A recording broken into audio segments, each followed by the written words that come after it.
பொறுத்தளவு ADMK, DMK quota அப்படிங்கிறத சொல்லியிருக்காங்க.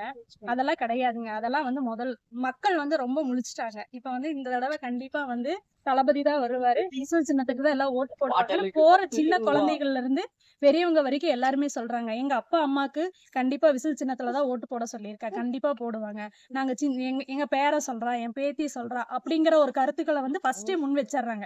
நாங்க போய் கேன்வாஸ் பண்றதுக்கு முன்னாடி எங்களுக்கு அவங்கள நாங்க கேட்கிற கேள்வி பதிலும் அவங்க குடுத்துர்றாங்க.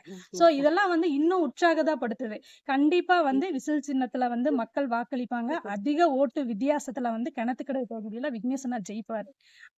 நன்றி. வணக்கம். நாங்க கிணத்துக்கடவு தொகுதி 85வது வார்டுல கேன்வாஸ் பண்ணிட்டு இருக்கோம். இங்க பாத்தீங்கன்னா, நல்ல ரெஸ்பான்ஸ் இருக்கு.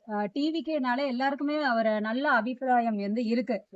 அதாவது எப்படின்னா, இப்போ மத்தவங்கலாம் எப்படி அப்படின்னா, பெரியவங்க என்ன சொல்றாங்க அப்படின்னா, "இங்க எப்படியும் எங்களுக்கு டிஎம்கே தான். இது டிஎம்கேவோட கோட்டை" அப்படின்னு சொல்லிட்டு இருக்காங்க. ஆனா அத நாங்க உடைக்கணும் அப்படின்னு சொல்லிட்டு தான் இந்த வார்டுக்குள்ள நாங்க வந்திருக்கோம். நல்ல ரெஸ்பான்ஸே இருக்கு. நாங்க வரும்போது கூட கொஞ்சம் தயக்கம் இருந்துச்சு. ஆனா இங்க உள்ள வர வர பாத்தீங்கன்னா, சின்ன பிள்ளையில இருந்து பெரியவங்க வரையும் நல்ல ரெஸ்பான்ஸ் இருக்கு. நாங்க டிவிகேல இருந்து வரோம் அப்படின்னு சொன்னாலே, "விக்னேஷா? ஆமா. அவரு வேட்பாளர் தானே எங்களுக்கு தெரியும்." அப்படின்னு ஒரு நல்ல ரெஸ்பான்ஸ் இருக்கு.